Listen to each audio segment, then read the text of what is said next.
Chauncey, I think we've decided that Squints is the romantic lead of the Sandlot.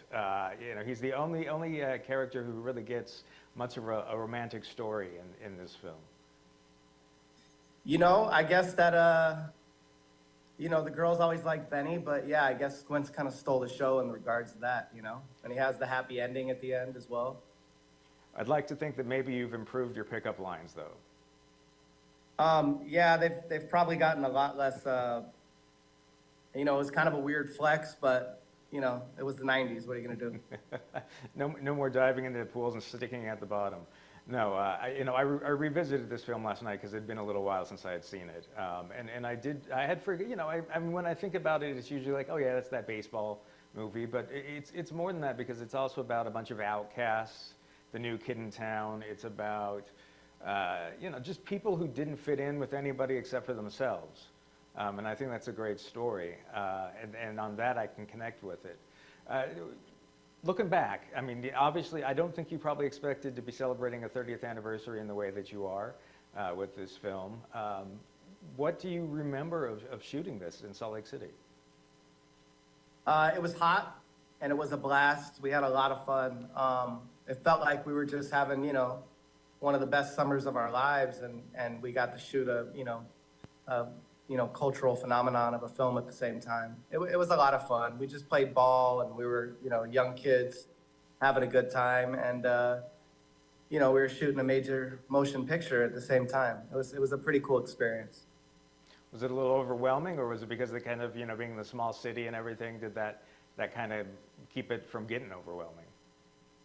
I think that them setting it in Salt Lake instead of like the San Fernando Valley, where I'm from, where it's supposed to take place, I think that was I think they made a really good move there because they could obviously control it and lock it down a lot easier. Salt Lake's grown a lot in the last 30 years. It's definitely not the same place. So, yeah, it was great. The people were really good to us. There was a lot of fun and like buzz in the city. And, I think it was small town enough that it made it work with this period piece where they could really control the flow.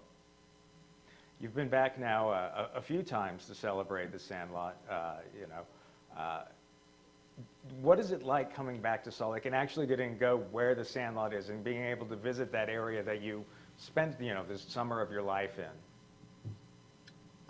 Like waves of memories come back as you start to walk the alleys and like where we had like base camp and that type of stuff, obviously. And then it was funny, I guess where Vincent Drug is, it's still there, obviously, and there's a big mural of me on the side of it. And so me and Tom, Gyrie, and Marty York were in town recently, and we wanted to go over there and check it out and see this mural. And we start walking up, and a couple of the local guys that live right there, they were telling each other that I bet you they don't even know who that is, And we were asking them if they could take a picture for us, basically. But we ended up meeting them, and it was like a cool little experience with those guys. It's a blessing, man. This film has touched so many people's lives, and it's cool that Utah has took pride in the fact that it was there, and it's such a family, heartfelt, American film.